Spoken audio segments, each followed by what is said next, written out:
Bienvenue dans Petite Histoire de la Chine ancienne, le podcast qui explore la richesse de la culture chinoise à travers de courtes histoires.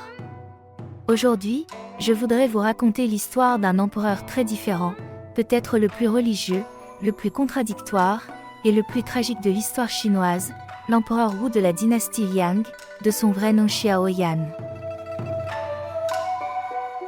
Xiao Yan naît à la fin du 5e siècle, dans une Chine divisée, instable, marquée par des guerres et des rivalités incessantes. Jeune homme cultivé, stratège habile, fin lettré, il s'impose rapidement comme un chef politique hors pair.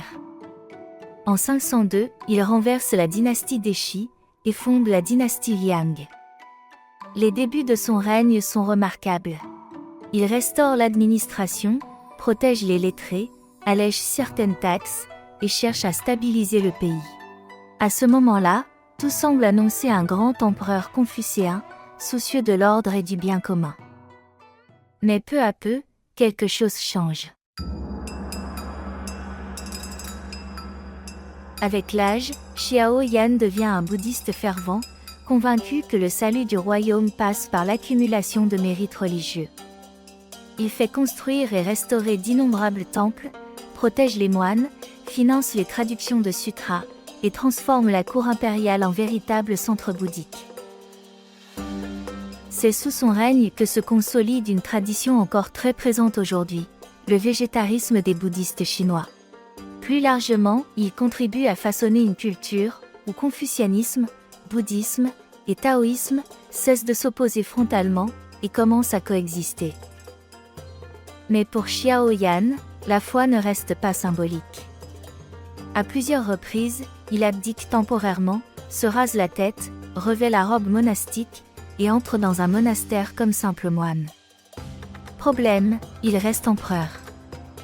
Les ministres, affolés, doivent alors payer une rançon au monastère pour racheter leur souverain et le faire revenir au palais. Ces scènes, presque absurdes, posent une question troublante: s'agit-il d'une vraie quête spirituelle ou d'un spectacle ? Cette question, un moine venu d'Inde va précisément y répondre. Car peu après, Xiao Yan reçoit à sa cour Bodhidharma, figure majeure du bouddhisme indien, et futur fondateur du bouddhisme zen en Chine. Fier de ses œuvres, l'empereur lui demande: « J'ai construit tant de temples, nourri tant de moines, copié tant de sutras, quel mérite ai-je accumulé ?» Bodhidharma répond froidement: « Aucun mérite. » Pour Bodhidharma, les actes de l'empereur sont extérieurs, formels, liés au pouvoir et à l'ego, loin de l'éveil intérieur prôné par le bouddhisme. Les deux hommes ne se comprennent pas. Bodhidharma quitte la cour.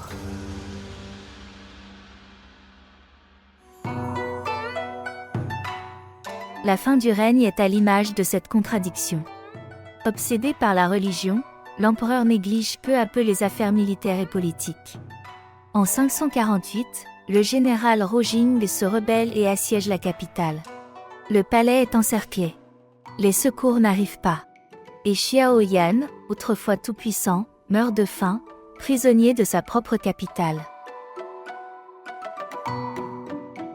Une fin tragique, presque cruelle, pour un homme qui avait prêché la compassion et le détachement. C'est peut-être pour cela qu'il reste l'un des empereurs les plus fascinants et les plus paradoxaux de la Chine. Merci de votre écoute. À très bientôt.